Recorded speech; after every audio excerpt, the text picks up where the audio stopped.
जय श्री कृष्णा मित्रों, हमारे चैनल में आपका स्वागत है। मैं हूं आपका मित्र कमल किशोर। जानते हैं श्री हरि विष्णु के 8वें अवतार श्री कृष्ण जन्म तक की छोटी सी कथा। भारत की 7 प्राचीन और पवित्र नगरियों में से एक है मथुरा। मथुरा में भगवान कृष्ण का जन्म हुआ था। भविष्यवाणी के अनुसार मामा कंस को बताया कि वसुदेव और देवकी की संतान ही उसकी मृत्यु का कारण होगी, अथवा उसने वसुदेव और देवकी दोनों को जेल में बंद कर दिया। कंस उक्त दोनों की संतान के उत्पन्न होते ही मार डालता था।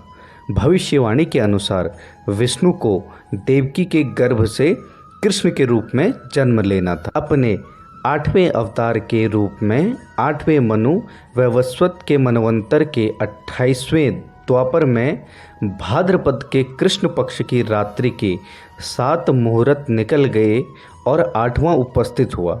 तभी आधी रात के समय सबसे शुभ लग्न उपस्थित हुआ। उस लग्न पर केवल शुभ ग्रहों की दृष्टि थी।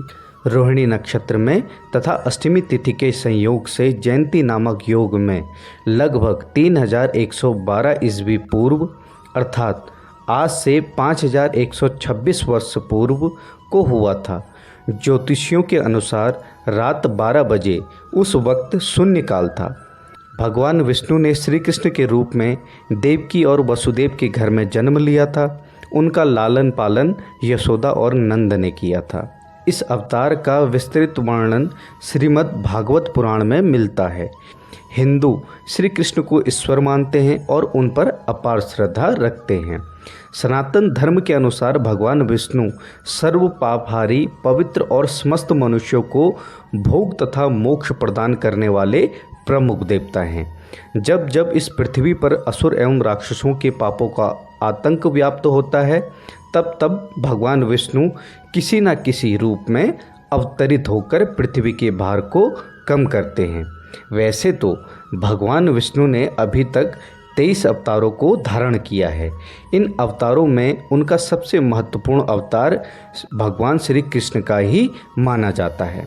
यह अवतार उन्होंने वैवस्वत मनवंतर के 28वें द्वापर में श्री कृष्ण के रूप में देवकी के गर्भ से मथुरा के कारागार में लिया था। वास्तविकता तो यह थी, इस समय चारों ओर पाप कृत्य हो रहे थे। धर्म नाम की कोई चीज नहीं रह गई थी। अतः धर्म को स्थापित करने के लिए श्री कृष्ण अवतरित हुए थे।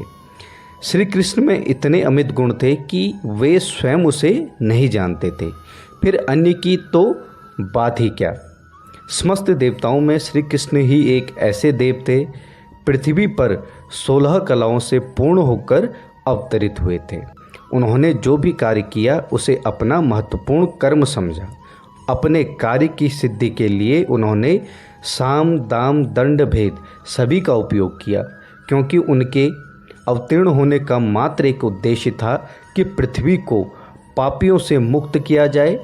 अपने उद्देश्य की पूर्ति के लिए उन्होंने जो भी उचित समझा वही किया। उन्होंने कर्म व्यवस्था को सर्वोपरि माना। कुरुक्षेत्र में रणभूमि में अर्जुन को कर्म ज्ञान देते हुए उन्होंने गीता की रचना की, जो कलिकाल में धर्म में सबसे महत्वपूर्ण ग्रंथ माना जाता है। उम्मीद है आपको हमारी ये जानकारी अच्छी लगी होगी तथा कमेंट बॉक्स में जय श्री कृष्णा लिखना ना भूलें। धन्यवाद।